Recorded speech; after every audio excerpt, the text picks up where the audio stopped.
Topic cover कर चुके हैं। आज का हमारा जो टॉपिक है वो फाइंडिंग नल पॉइंट और equilibrium position in between two charges. ये इसका कॉन्सेप्ट ऐसा है कि अगर आपको ना क्या होगा कि आपको 2 चार्ज दे दिए जाएँगे। कोई सभी सपोज़ एक पॉजिटिव चार्ज ये प्लस Q1 है और एक यहाँ पॉजिटिव चार्ज प्लस Q2 है जो कि r डिस्टेंस दूरी पे लोकेटेड है एक दूसरे से। और आपको बोला जाएगा कि आप इन दोनों चार्जेस के बीच में एक ऐसा पोजीशन फाइंड करिए जहाँ पे अगर हम कोई थर्ड चार्ज प्लस Q3 को पुट करें सो दैट उस पे जो लगने वाला फोर्स होगा वो नेट फोर्स 0 हो। इसी को हम इक्विलिब्रियम कहते हैं। इक्विलिब्रियम वो कंडीशन होती है जब किसी भी पार्टिकल पे लगने वाले जितने भी फोर्सेज होते हैं उनका जो समेशन होता है, उनका जो सम होता है, नेट फोर्स की जो वैल्यू होती है वो क्या हो 0 हो। ठीक है, तो अब हमें सपोज 2 चार्ज दिए हुए हैं, एक पॉजिटिव चार्ज है और Q1, एक पॉजिटिव चार्ज है Q2 और हमें एक तीसरा पॉजिटिव चार्ज है प्लस Q3। ये तीनों जो चार्जेस है वो सेम टाइप के हैं। ठीक है, मतलब इनका जो नेचर है वो सेम है। अभी हमसे बोला जा रहा है कि Q3 को कहाँ पे रखा जाए।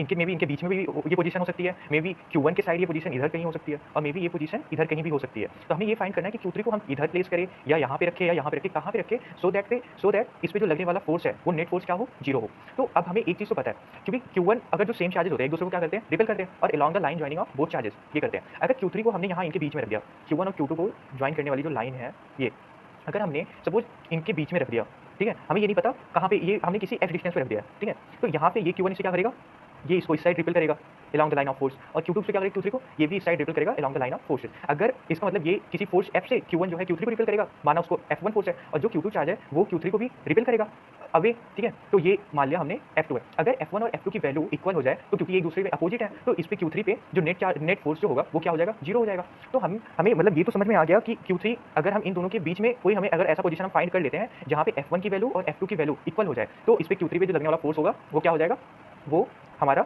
नेट फोर्स जो हो जाएगा वो 0 हो जाएगा। अगर सपोज इन दोनों चार्जों के बीच के अलावा हम यहाँ पे रखते हैं, ठीक है, इधर अगर हम चार्ज Q3 को पुट करते हैं तो इससे क्या होगा, इससे कभी भी हमें इक्विलिब्रियम पोजीशन हमें नहीं मिलेगी। उसका रीजन क्या है, जो Q1 है वो क्या करेगा Q3 को रिपेल करेगा इस डायरेक्शन में along द लाइन, और जो Q2 है Q2 भी इसको इस along द लाइन रिपेल करेगा इसी डायरेक्शन में। तो इस पे जो फोर्स लग रहा है Q3 पे वो क्या लग रहा है, एक डायरेक्शन में लग रहा है। Q1 भी Q3 पे जो फोर्स लग रहा है इसी डायरेक्शन में लगा रहा है, Q2 भी जो Q1 पे फोर्स लगा रहा है वो सॉरी Q2 भी जो Q3 पे फोर्स लगा रहा है वो इसी डायरेक्शन में लगा रहा है। तो ये क्या हो जाएगा, Q3 पे जो फोर्स लग रहे हैं ना वो फोर्स एक दूसरे को कैंसिल ना करने के बजाय एक दूसरे में ये क्या हो जा रहा है, ये ऐड हो जा रहा है। तो इस पे Q3 पे जो नेट फोर्स है ना वो कभी भी इस पोजीशन में, इस रीजन में कभी भी 0 नहीं होगा।